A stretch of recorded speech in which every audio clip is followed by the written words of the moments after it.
जोशीमठ का मुद्दा है। मेरे साथी वहाँ के प्रभारी महासचिव देवेंद्र यादव जी मेरे साथ हैं। मनीष खंडूरी वहाँ से इलेक्शन लड़े हैं। सुजाता पॉल काफ़ी रिसर्च करती हैं और टीवी पर कांग्रेस का पक्ष रखती हैं। आप लोग जानते होंगे इन सबको। तो एक देव स्थल है जोशीमठ, हमारी पौराणिक सभ्यता का ज्वलंत जीता जागता उदाहरण है जोशीमठ।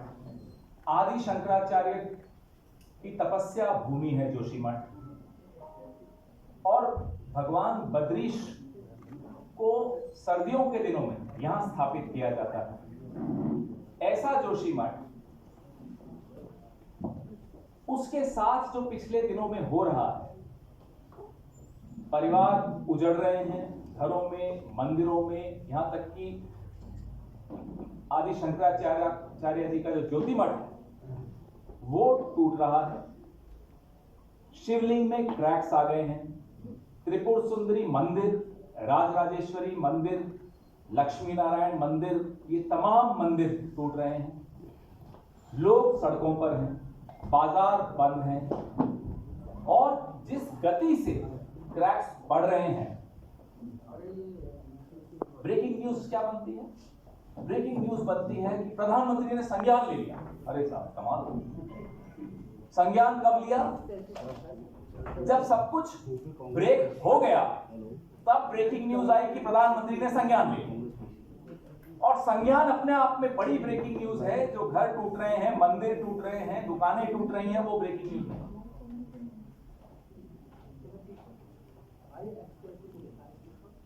जीडी अग्रवाल नाम के एक बहुत बड़े एक्टिविस्ट हुआ करते थे।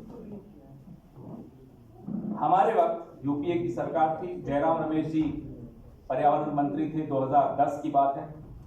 600 मेगावाट का लोहारीनाग पाला एक प्रोजेक्ट था, उसके विरोध में जीडी अग्रवाल जी धरने पर बैठे थे और उस धरने के बाद यूपीए सरकार ने, जयराम रमेश जी मंत्री थे जिसमें मनमोहन सिंह जी प्रधानमंत्री थे, उस प्रोजेक्ट को रोक दिया। भैया फोन या जो भी आप बात कर रहे हैं प्लीज थोड़ा शांति से। उस प्रोजेक्ट को वहीं रोक दिया।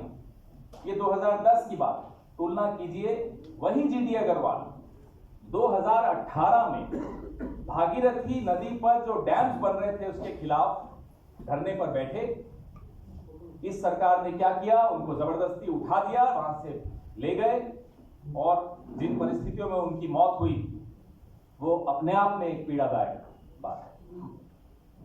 तुलना ये दोनों सरकारों की बता रहा हूं। यूपीए हमेशा सामंजस्य की बात करती है, सामंजस्य प्रकृति में, सामंजस्य विकास में। आज की सरकार सामंजस्य छोड़ दीजिए, लोगों की सुनना छोड़ दीजिए, विशेषज्ञों की सुनना छोड़ दीजिए। एक उदाहरण मैं आपको देता हूं, रवि चोपड़ा नाम के एक विशेषज्ञ का, पर्यावरणविद का। मॉनिटरिंग कमेटी से उन्होंने इस्तीफा दे दिया क्योंकि उनकी बात नहीं सुनी जा रही। 4 धाम रेलवे परियोजना में वो बार बार कहते रहे कि इतना चौड़ा मत करिए सड़कों को कि पहाड़ों का जो ढलान है वो सीधी हो जाएगी, उसके बाद चट्टानें गिरती हैं, उसके बाद पूरा वहां सामंजस्य बिगड़ जाता है और वो एक इकोलॉजिकल डिजास्टर बन जाता है।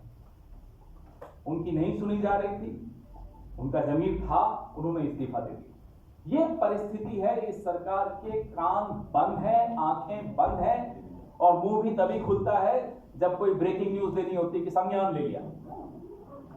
अरे आपने संज्ञान लिया, 4-5 दिन तक लगातार वहां लोग त्राही कर रहे हैं। हमारे देवेंद्र यादव जी, इनका प्रतिनिधिमंडल घूम रहा है, स्थिति का जायजा ले रहा है, स्थानीय लोगों की बात कर रहा है, सोशल मीडिया पे आप लोग सब देख रहे हैं और आप में से काफी चैनल्स लगातार चला रहे हैं। प्रधानमंत्री को नहीं सुनाई दे रहा। ब्लास्टिंग हो रही थी, स्थानीय लोगों ने उसका विरोध किया क्योंकि उनके घरों में अचानक दरारें आने लगी। फिर जाके ब्लास्टिंग रुकी और जहां ब्लास्टिंग हो रही थी, टनल एक बन रहा है एनटीपीसी का, स्थानीय लोग मानते हैं कि उस टनल की ब्लास्टिंग की वजह से आज ये स्थिति आई। जहां ये टनल में दरार आई सबसे पहली, 600 लीटर प्रति सेकंड की गति से पानी गिर रहा है। आप सोचिए, आप कल्पना नहीं कर सकते किस स्थिति में वहां एटॉमिक टाइम बॉम्ब लगा हुआ है और संज्ञान ले रहे हैं प्रधानमंत्री जी 5 दिन बाद, 4 दिन बाद, 6 दिन बाद। और संज्ञान के बाद क्या हुआ हमें नहीं मालूम, संज्ञान ले लिया।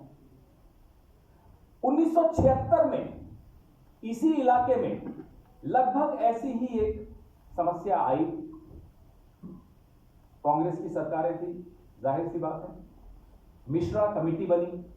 मिश्रा कमेटी की अनुशंसा थी कि कोई बड़े प्रोजेक्ट्स या बड़ा कंस्ट्रक्शन का काम यहां नहीं होना चाहिए, ये बहुत नाजुक इलाका है और अर्थक्वेक, भूकंप के पॉइंट ऑफ व्यू से भी ये नंबर 5 में आता है।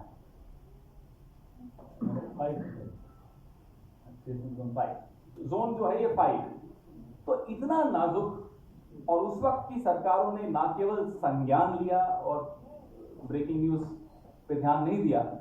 मिश्रा जी जो थे, महेश मिश्रा जी संभागीय आयुक्त थे वहां के, और तब उत्तर प्रदेश का ही हिस्सा था, उत्तराखंड नहीं था। मिश्रा कमेटी की रिपोर्ट का पालन आने वाली कई सरकारों ने लगातार किया जब भी कोई बड़ा प्रोजेक्ट इस इलाके में आता। यहां तक कि जब जयराम रमेश जी के संज्ञान में डी अग्रवाल जी लाए इस मुद्दे को, वहां कंस्ट्रक्शन के मुद्दे को और पावर प्रोजेक्ट्स के मुद्दे को, जयराम रमेश जी ने भी मिश्रा कमेटी की रिपोर्ट को अपने टेबल पर सबसे ऊपर रखा। इन सरकारों ने मिश्रा कमेटी का नाम नहीं सुना होगा, मैं आपको बता सकता हूं, कम से कम प्रधानमंत्री कार्यालय ने बिल्कुल नहीं सुना।